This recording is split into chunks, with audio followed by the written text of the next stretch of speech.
ಗುತ್ತಿಗೆದಾರರು ಬಾಕಿ ಬಿಲ್ ಬಿಡುಗಡೆಗೆ ಒತ್ತಾಯಿಸಿ ರಾಜ್ಯ ಗುತ್ತಿಗೆದಾರರ ಸಂಘ ಮಾರ್ಚ್ 6ರಂದು ರಾಜ್ಯದಾದ್ಯಂತ ಕಾಮಗಾರಿಯನ್ನು ಸ್ಥಗಿತಗೊಳಿಸಿ ಧರಣಿ ನಡೆಸೋಕೆ ನಿರ್ಧಾರವನ್ನು ಮಾಡ್ತಾ ಇದೆ ಅಂತ ಹೇಳಿ ಹುಬ್ಬಳ್ಳಿಯಲ್ಲಿ ಸಂಘದ ರಾಜ್ಯಾಧ್ಯಕ್ಷ ಆಗಿರುವಂತಹ ಆರ್ ಮಂಜುನಾಥ್ ಹೇಳಿಕೆ ನೀಡಿದ್ದಾರೆ. ಈ ಕುರಿತು ಹುಬ್ಬಳ್ಳಿಯ ಸುದ್ದಿಗೋಷ್ಠಿಯಲ್ಲಿ ಮಾತನಾಡಿದಂತಹ ಅವರು ರಾಜ್ಯದಾದ್ಯಂತ ವಿವಿಧ ಇಲಾಖೆಗಳ ಒಟ್ಟು 37,000 ಕೋಟಿ ರೂಪಾಯಿ ಕಾಮಗಾರಿ ಬಿಲ್ ಬಾಕಿ ಇದೆ. ಈ ಬಗ್ಗೆ ನೂರಾರು ಕಾಲ ನಾವು ಆದರೆ ಕೇಳ್ತಾ ಇದ್ದೀವಿ, ನೂರಾರು ಸಲ ಸರ್ಕಾರಕ್ಕೆ ಮನವಿಯನ್ನು ಮಾಡಿ ಪತ್ರವನ್ನು ಬರೆದ್ರು ಕೂಡ ಅದಕ್ಕೆ ಕಿಮ್ಮತ್ತು ಕೂಡ ಅವರು ಬೆಲೆ ಕೊಡ್ತಾ ಇಲ್ಲ. ಹೀಗಾಗಿ ಸರ್ಕಾರದ ಮೇಲೆ ನಾವು ಒತ್ತಡವನ್ನು ಹೇರ್ತಾ ಇದ್ದೀವಿ. ಬೆಂಗಳೂರಿನ ಫ್ರೀಡಂ ಪಾರ್ಕ್ನಲ್ಲಿ ಒಂದು ದಿನ ನಾವು ಸಾಂಕೇತಿಕವಾಗಿ ಧರಣಿಯನ್ನು ನಡೆಸುವಂಥ ಉದ್ದೇಶ ಇದೆ. ಬಾಕಿ ಬಿಲ್ ಸಂಬಂಧಿಸಿದಂತೆ ಸಿಎಂ ಅಧಿಕೃತವಾಗಿ ಗುತ್ತಿಗೆದಾರರ ಸಂಘದೊಂದಿಗೆ ಸಭೆಯನ್ನು ನಡೆಸಬೇಕು, 75% ಸಮಸ್ಯೆಯನ್ನು ಬಗೆಹರಿಸಬೇಕು ಅಂತ ಆಗ್ರಹಿಸಿದ್ದಾರೆ. ಈಗ ಇಲ್ಲ ಹಂಗೆ ಬೈಫರ್ಕೇಟ್ ಮಾಡ್ಲಿಕ್ಕೆ ಆಗಲ್ಲ. ಏನಾಗ್ತಿದೆ ಅಂದ್ರೆ ಹಳೆದು ವಸ್ತು ಎಲ್ಲ ಮಿಕ್ಸ್ ಮಾಡಿ ಕೊಡ್ತಾ ಇದ್ದಾರೆ. ಒಂದು ಮಾನ್ಯ ಮುಖ್ಯಮಂತ್ರಿಗಳು ಏನ್ ಹೇಳ್ತಾರೆ, ಇದು ಹಳೆ ಸರ್ಕಾರದ ಕಡೆ ಮಾನ್ಯ DCM ಸಾಹೇಬ್ರು ಹೇಳಿದ್ದಾರೆ, ಅವ್ರಿಗೆ ಫೋನಲ್ಲಿ ಮನವರಿಕೆ ಮಾಡ್ಕೊಟ್ವಿ.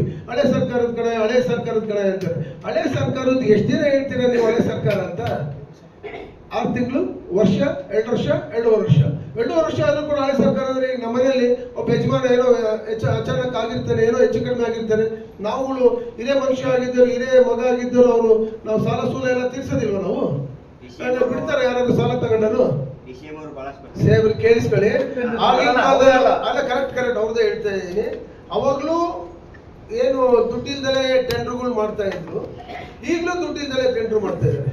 ನಮ್ ವೃತ್ತಿ ಧರ್ಮ, ನಾವು ಕಾಂಟ್ರಾಕ್ಟರ್ಗಳು ನಾವೇನ್ ಗೊತ್ತಾ, ನಾವೇ ಹೊಣೆಗಾರಿಕೆ ಆಗಬೇಕು, ನಾವೇ ಅನುಭವಿಸಬೇಕು ಅಂತ ಏನಾಗಿದೆ ಇಲ್ಲಿ ಏನಾಗಿದೆ ಅಂದ್ರೆ ಹಿಂದಿಂದು ಅಂತ ಹೇಳಿ ಎಷ್ಟು ದಿನ ಅಂತ ಹೇಳಿ ಇದ್ ಮಾಡ್ತೀರಾ.